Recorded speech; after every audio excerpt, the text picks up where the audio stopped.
নগদ টাকার চাপ সামলাতে আরও ২,৫০০ কোটি টাকা ধার নিল ইসলামী ব্যাংক। আস্থা ফেরাতে কাজ করবে ব্যবস্থাপনা কর্তৃপক্ষ, জানালেন নতুন চেয়ারম্যান।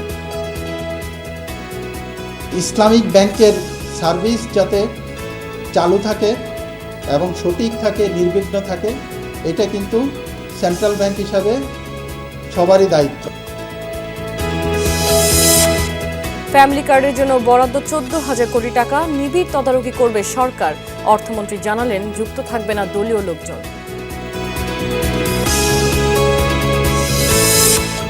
কৃষি ভর্তুকির সঠিক সুফল পাচ্ছে না বাংলাদেশ, পরিসংখ্যানের অভাবে লোকসান দিচ্ছে কৃষক। লবণাক্ততার কারণে উপকূলে কমবে ধানের ফলন।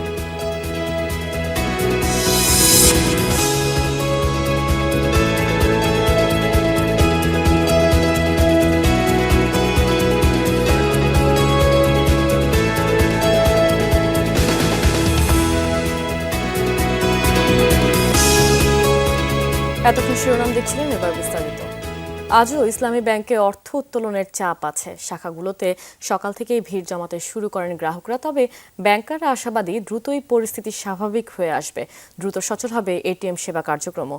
এদিকে তারল্য সংকট কাটিয়ে উঠতে আজ আরও ২,৫০০ কোটি টাকা ধার দিয়েছে বাংলাদেশ ব্যাংক। এ নিয়ে দুদিনে ৫,০০০ কোটি টাকা সহায়তা পেল ইসলামী ব্যাংক। খুরশিদ আলমকে চেয়ারম্যান নিয়োগ করা হলে ঈদের পর থেকে অস্থিরতা শুরু হয়। নিয়োগের বিরোধিতা করে টানা কর্মসূচি পালন করে আসছিলেন আন্দোলনকারীরা। বিপুল পরিমাণে গ্রাহকও আমানত তুলে নেয়। লোকাল অফিসের ব্যবস্থাপক জানান, গ্রাহকের ভিড় থাকলেও স্বাভাবিক কার্যক্রম চলছে, দেওয়া হচ্ছে প্রয়োজনীয় সেবা।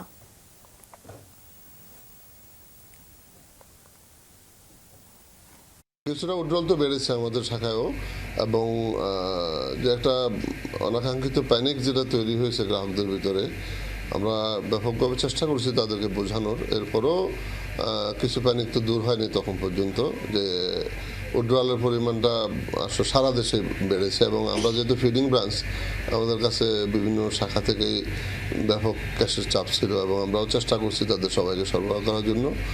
আপনারা বাই দিস টাইম জেনেছেন সেন্ট্রাল ব্যাংকও আমাদেরকে ব্যাপকভাবে সাপোর্ট দিচ্ছেন। ইসলামী ব্যাংকের ব্যবস্থাপনা কর্তৃপক্ষই ব্যাংকটি চালাবে, দেয়া হবে প্রয়োজনীয় নীতি সহায়তা। আমানতকারীদের স্বার্থই প্রাধান্য পাবে, এসব কথা জানিয়েছেন ইসলামী ব্যাংকে নিয়োগ পাওয়া কেন্দ্রীয় ব্যাংকের নির্বাহী পরিচালক জহির হোসেন। চেয়ারম্যানের দায়িত্ব পালন করছেন। এ তথ্য জানিয়ে তিনি বলেন, আস্থা ফিরিয়ে আনতে কাজ চলবে। গ্রাহকদের আর পেছনে ফিরে তাকাতে হবে না, স্বাভাবিক লেনদেন করতে পারবে। কোনো বিষয়ে অনিয়ম পেলে তদন্ত করা হবে। গত রাতে ইসলামী ব্যাংক বাংলাদেশের পরিচালনা পর্ষদ ভেঙে দেয় বাংলাদেশ ব্যাংক। এরপর কেন্দ্রীয় ব্যাংকের নির্বাহী পরিচালক মোহাম্মদ জহির হোসেনকে বিশেষ দায়িত্ব দেওয়া হয়। তিনি পর্ষদের যাবতীয় ক্ষমতা প্রয়োগ করতে পারবেন। প্রথম কার্যদিবসেই তিনি কথা বলেন সাংবাদিকদের সাথে।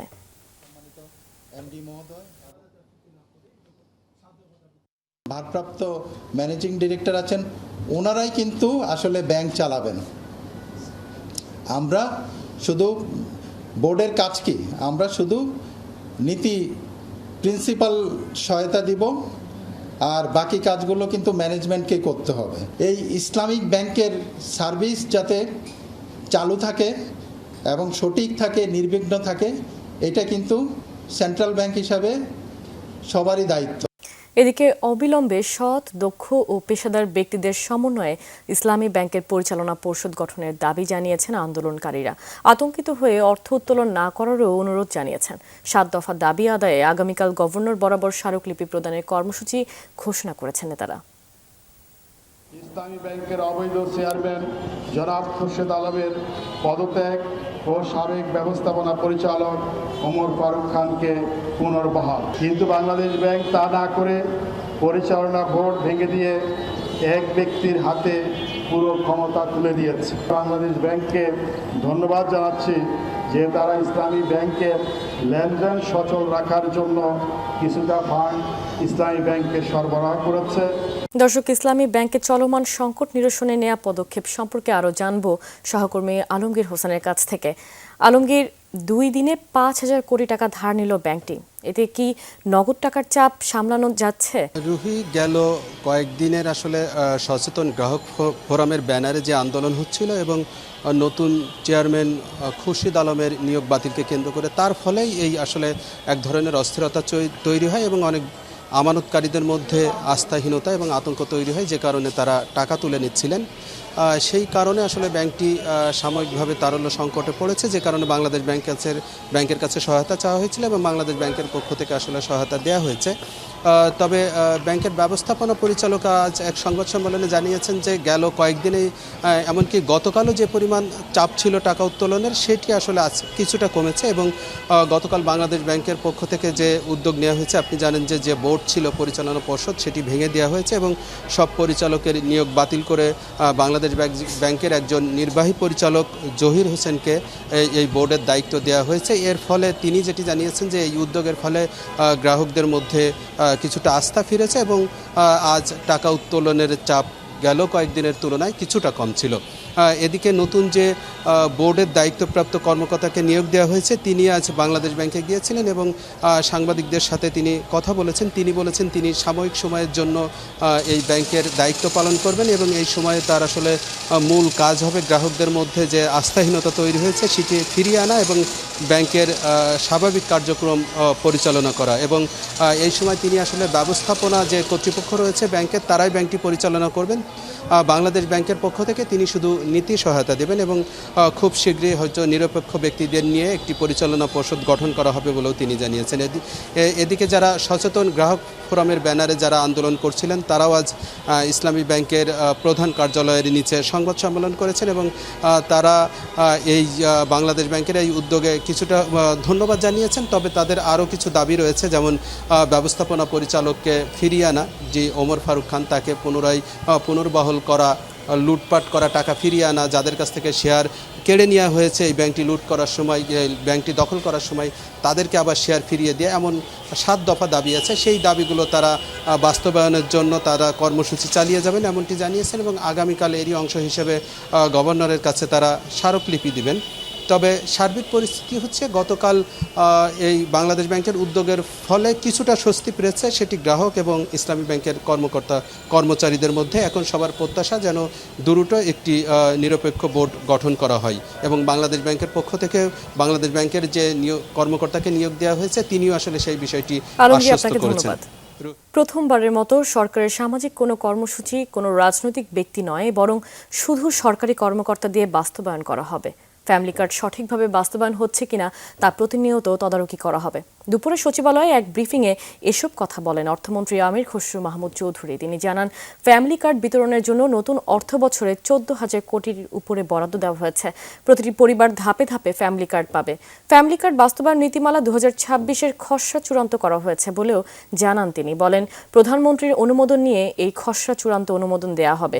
আমির খসরু আরও বলেন, ভঙ্গুর অর্থনীতিকে স্থিতিশীল করা এবং স্থিতিশীলতা থেকে সমৃদ্ধির অর্থনীতিতে নিয়ে যাওয়া এবারের বাজেটের চ্যালেঞ্জ। অর্থমন্ত্রী জানান, এবারের বাজেট যাতে সমাজের প্রতিটি মানুষের কাছে পৌঁছায় সে চ্যালেঞ্জ বাস্তবায়নে কাজ করছে সরকার। ফ্যামিলি কার্ডের জন্য বাড়ি বাড়ি গিয়ে তথ্য নেওয়া হচ্ছে বলে জানিয়েছেন সমাজ কল্যাণ মন্ত্রী AZM জাহিদ হোসেন।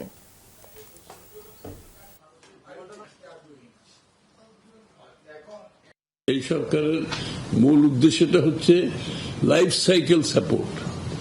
আপনি জন্ম থেকে মৃত্যু পর্যন্ত একটা নাগরিকের প্রতি একটা সরকারের যে দায়িত্ব আছে সেই দায়িত্বটা পালনকে মাথায় রেখে কিন্তু এই পরিকল্পনা করা হয়েছে। আমরা কিন্তু এখানে কোনো দলীয় লোকজনকে ইনভলভ করছি না। 100% সরকারি কর্মকর্তারা যেটা অলরেডি সাকসেসফুলি পাইলট প্রজেক্ট করেছে যারা, তাদেরকে করা হচ্ছে এবং সাথে সারে ভর্তুকির সঠিক সুফল পাচ্ছে না বাংলাদেশ। কেননা চাল আবাদের গুরুত্ব কমছে না, অথচ গত কয়েক বছরে মানুষের আগ্রহ বেড়েছে ফলমূল ও প্রোটিন জাতীয় খাবারে। এমন পর্যবেক্ষণ বিশ্ব ব্যাংকের। স্মার্ট ফার্মিং নিয়ে প্রতিবেদন প্রকাশ করে সংস্থাটি জানায়, লবণাক্ততার কারণে আগামী 25 বছরে উপকূলে ধানের ফলন 15 ভাগ কমবে। কৃষিতে ভর্তুকি শুনলেই মনে হয় সরাসরি টাকা যাচ্ছে কৃষকের পকেটে, কিন্তু বাস্তবে গচ্ছা বিপুল অর্থ। কেননা সারে ভর্তুকির বড় অংশই চলে যায় বিপুল জমির মালিকদের কাছে। অন্যদিকে দেশে 40 ভাগ কৃষক পাচ্ছে সরকারি বন্দোবস্তের মাত্র 15 ভাগ অর্থ। খরচ সামলাতে ডিলারে নিম্নমানের সার কিনতে তাই বাধ্য হচ্ছেন অনেকে, এতে নষ্ট হচ্ছে জমির গুণাগুণ। এমন পর্যবেক্ষণ মিলেছে স্মার্ট ফার্মিং নিয়ে বিশ্ব ব্যাংকের প্রতিবেদনে। বলা হয়, শুধু সার না, শস্যেও ভর্তুকির সুফল মিলছে না। সরকারি বরাদ্দের বড় অংশ ব্যয় হচ্ছে চালে, অথচ আমিষ জাতীয় খাবারে আগ্রহ বেড়েছে নাগরিকদের। সেই তুলনায় পোলট্রি, মাছ ও গবাদি পশু পালনে ভর্তুকি নেই বললেই চলে। Inefficient subsidy arrangement will be reviewed. জলবায়ু, খাদ্যাভ্যাস পরিবর্তন ও মধ্যপ্রাচ্য সংকটের ফলে সারের দাম বেড়েছে, কিন্তু সেটির সমাধান কঠিন না। স্মার্ট কৃষিতে বিনিয়োগ করে সহজে এই পরিস্থিতি বদলানো সম্ভব। তাহলে একদিকে কৃষি উৎপাদন বাড়বে, অন্যদিকে তৈরি হবে বেশি মজুরির নতুন কর্মসংস্থান। And by rebalancing spending towards high return public good. এ সময় বেশ কিছু শস্যের আমদানি নির্ভরতা নিয়ে আক্ষেপ করেন কৃষিমন্ত্রী। জানান দেশে কৃষক টানা লোকসান করেন, কারণ কোন ফসলের কেমন চাহিদা তাদের কাছে সেই তথ্য নেই। ফার্স্ট সিজনে ভালো রেট নিয়েছে, ফুল সিজনে এসে 2 টাকা কেজি হয়েছে। ফার্মার উঠায় না জমি থেকে, কারণ তার উৎপাদনের খরচও উঠবে না। এবং যদি কেউ উঠায় তাইলে কি করবে? একটা ফার্মার 1 বিঘা জমি করেছে, তার পক্ষে সম্ভব রিক্সা ভাড়া করে বা ভ্যান ভাড়া করে এই 25 মাইল দূরে স্টোরেজে নেওয়া? বিশ্বব্যাংক জানায় কৃষি ভর্তুকি প্রাপ্তিতে এগিয়ে আছে উত্তরের জেলাগুলো, সেই তুলনায় বেশ পিছিয়ে সিলেট ও বরিশাল অঞ্চল। তৌহিদ হোসেন, যমুনা নিউজ, ঢাকা। রাজস্ব আদায়ের বিশাল চ্যালেঞ্জ এনবিআর এর সামনে। আয়ের প্রায় 7 লাখ কোটি টাকার মধ্যে এনবিআরকে আদায় করতে হবে 6,04,000 কোটি। এজন্য করজাল বিস্তৃত আমদানিতে শুল্ক আরোপের পাশাপাশি বেশ কিছু পরিবর্তন আনছে সরকার, কিন্তু রাজস্ব খাতে সংস্কার আর অটোমেশন ছাড়া এই লক্ষ্য অর্জন অসম্ভব বলছেন ব্যবসায়ী, কর আইনজীবীরা। দরকার ব্যবসা আর অর্থনীতিকে পুনরুজ্জীবিত করতে দীর্ঘস্থায়ী পরিকল্পনা আর কর কাঠামো। একদিকে আয়ের চেয়ে সাধারণের ব্যয়ের পাল্লা ভারী বেশি, অন্যদিকে বিনিয়োগ আর ব্যবসায় নেই কোনো সুখবর। এমন সংকটের মাঝেই সংসদে বাজেট পেশ করলেন অর্থমন্ত্রী। 2,43,000 কোটি টাকার বিশাল ঘাটতির পরও যেখানে রাজস্ব আদায়ের লক্ষ্যমাত্রা প্রায় 7 লাখ কোটি টাকা। সরকার পরিচালনার যাবতীয় খরচের মূল যোগান আসে এনবিআরের মূল্য সংযোজন কর, আমদানি রপ্তানি শুল্ক এবং আয়কর থেকে। কিন্তু প্রশ্ন হলো, এই লক্ষ্য কিভাবে অর্জন করবে এনবিআর? রাজস্বের আয় বাড়াতে এবার বেশ কিছু পরিবর্তন আনা হয়েছে। কাজু বাদাম, পাঙাশ মাছের ফিলেট আমদানি, উচ্চ মূল্যের হিমায়িত মাছ, SM রডে শুল্ক বসিয়েছেন অর্থমন্ত্রী। বেড়েছে মধ্যবিত্তের উপর করের চাপ, সঞ্চয়পত্রে মুনাফার উপর কর বাড়িয়ে করা হয়েছে 10%। খুচরা বিক্রেতাদের কাছ থেকে বিক্রির উপর 0.2% অগ্রিম কর আদায়ের সিদ্ধান্ত নেওয়া হয়েছে। কিন্তু স্থানীয় ব্যবসার কথা চিন্তা করে শুধু শুল্ক আরোপই কি যথেষ্ট? Average tax rate in south Asia is 20%। আপনাকে ক্রমাগতভাবে 2.5% করে করে একটা ভবিষ্যৎ পরিকল্পনা নিয়ে, আপনি 5 বছরের অর্থমন্ত্রী, আপনি 5 বছরের পরিকল্পনা এখনই দিয়ে দেন যে আমরা 5 বছর পরে যেন আমাদের ট্যাক্স 20% হয়ে আসে। বিকজ 3 বছর পরে যখন এলডিসি গ্র্যাজুয়েশন সম্পূর্ণ হয়ে যাবে, তখন আপনি সক্ষমতা বৃদ্ধির জন্য আপনি বেসরকারি খাতকে চাপবেন, কিন্তু আপনার ট্যাক্স রেট পার্শ্ববর্তী দেশের থেকে বেশি হবে। এইটা তো মানে অবাস্তব। বিশাল এই লক্ষ্য অর্জনে করজাল সম্প্রসারণ, কর আদায়, অটোমেশন সহ নানা পদক্ষেপও নেয়ার কথা ভাবছে সরকার। তবে কর হার ও করনীতি যৌক্তিকীকরণ এবং রাজস্ব খাতের সংস্কার না হলে বিশাল লক্ষ্য অর্জন অধরাই থেকে যাবে বলছেন কর আইনজীবীরা। কোম্পানিগুলা কিন্তু রাতারাতি আরো বড় হচ্ছে, ব্যক্তি কিন্তু রাতারাতি বড় হচ্ছে না। সরকারের তো এখানেই দৃষ্টি দেওয়া উচিত যে আমার করের আইন বা এটার সংস্কারটা আমি কোথায় করলে আমার কর বৃদ্ধি পাবে। রাজস্ব লক্ষ্য অর্জন না হলে অর্থের যোগানে টান পড়বে, ব্যয় সামলাতে হিমশিম খাবে সরকার, আরও নির্ভর হয়ে পড়বে ঋণের উপর বলে মনে করেন অর্থনীতিবিদরা। আদায়ের প্রেক্ষিতে আমরা যে হিসাব করেছি, শেষের 3 মাসে 82% গ্রোথ হতে হবে যদি এই 5,88,000 কোটি টাকা আমরা রাজস্ব আয় করতে চাই। সেটা আমাদের কাছে মনে হয়েছে যে এটা বাস্তবসম্মত না। সেখানে একটা বড় ধরনের ঋণ, অভ্যন্তরীণ বা বৈদেশিক, এইগুলা একটা চাপ পড়বে। বিদায়ী অর্থ বছরে ঘাটতি দাঁড়াতে পারে 1 লাখ কোটি টাকার উপরে। আগামী অর্থ বছরে রাজস্ব আদায়ে অন্তত 54% প্রবৃদ্ধি নিশ্চিত করতে হবে বলে মনে করে গবেষণা সংস্থাগুলো। হুমায়ুন রশিদ, যমুনা নিউজ, ঢাকা। প্রস্তাবিত বাজেট বিনিয়োগ বান্ধব ও বিভিন্ন ক্ষেত্রে আশা জাগানিয়া হলেও এতে তথ্যগত অস্পষ্টতা রয়েছে। লক্ষ্যগুলো বাস্তব ভিত্তির উপর নির্ধারিত না হওয়ায় বাস্তবায়ন নিয়ে সংশয় রয়েই যাচ্ছে, এমনটাই মনে করেন নাগরিক প্ল্যাটফর্মের আহ্বায়ক ডক্টর দেবপ্রিয় ভট্টাচার্য। সকালে ব্র্যাক সেন্টারে এবারের বাজেটে পিছিয়ে পড়া জনগোষ্ঠীরা কি পেলেন তা নিয়ে আলোচনায় এমনটা মন্তব্য করেন তিনি। বলেন, আগামী অর্থ বছরের জন্য হঠাৎ করেই সরকারি বিনিয়োগের দ্বিগুণ দেখা হয়েছে, যা বাস্তবসম্মত নয় বলেই মনে করে নাগরিক প্ল্যাটফর্ম। বক্তারা বলেন, প্রস্তাবিত বাজেটে নিম্ন ও মধ্য আয়ের মানুষের উপর চাপ কমানোর সুস্পষ্ট ইঙ্গিত নেই। রাজস্বের যে লক্ষ্যমাত্রা নির্ধারণ করা হয়েছে তা অর্জন বর্তমান বাস্তবায়ন কঠিন। তবে ব্যয় নির্বাহে সরকার বিশ্বব্যাংক ও IMF থেকে সহায়তা নিলেও জনস্বার্থ বিবেচনা করেই তাদের শর্ত মানার তাগিদ দিয়েছে বক্তারা। আপনারাও অনেকে ছিলেন, সহকারে আঞ্চলিক সহযোগিতার ভিতরে আনতে হবে সব যে কাজ এসডিজির যে দর্শন। প্রস্তাবিত বাজেটে রড সহ নির্মাণ সামগ্রীর উপর আরোপিত অতিরিক্ত করের নিন্দা জানিয়েছে real estate and housing association of Bangladesh rehab. জমির মালিকের প্রাপ্ত ফ্ল্যাটের উপর নতুন গেইন ট্যাক্স আরোপেরও সমালোচনা রিহ্যাবের। দুপুরে রাজধানীর সিডাপ মিলনায়তনে এক সংবাদ সম্মেলনে প্রস্তাবিত জাতীয় বাজেট নিয়ে এই প্রতিক্রিয়া জানান রিহ্যাবের সভাপতি ডক্টর আলী আফজাল। বলেন, বাজেট প্রস্তাবের আগে সরকারকে ফ্ল্যাট রেজিস্ট্রেশন খরচ 7% করার প্রস্তাব দেওয়া হলেও এটি আমলে নেওয়া হয়নি। বর্তমানে রেজিস্ট্রেশন ব্যয় 13% বেশি হওয়ায় ফ্ল্যাট ও জমি বেচাকেনা কমে গেছে বলে দাবি করেন রিহ্যাব সভাপতি। রেজিস্ট্রেশন কর কমিয়ে আনা, নির্মাণ সামগ্রীর উপর ট্যাক্স কমানো, জমির মালিকের উপর নতুন করে সংযুক্ত 15% কর বাদ দেওয়ার দাবি জানানো হয় সংবাদ সম্মেলনে। দাবি না মানলে রাস্তায় আন্দোলনের হুঁশিয়ারি রিহ্যাব সভাপতির।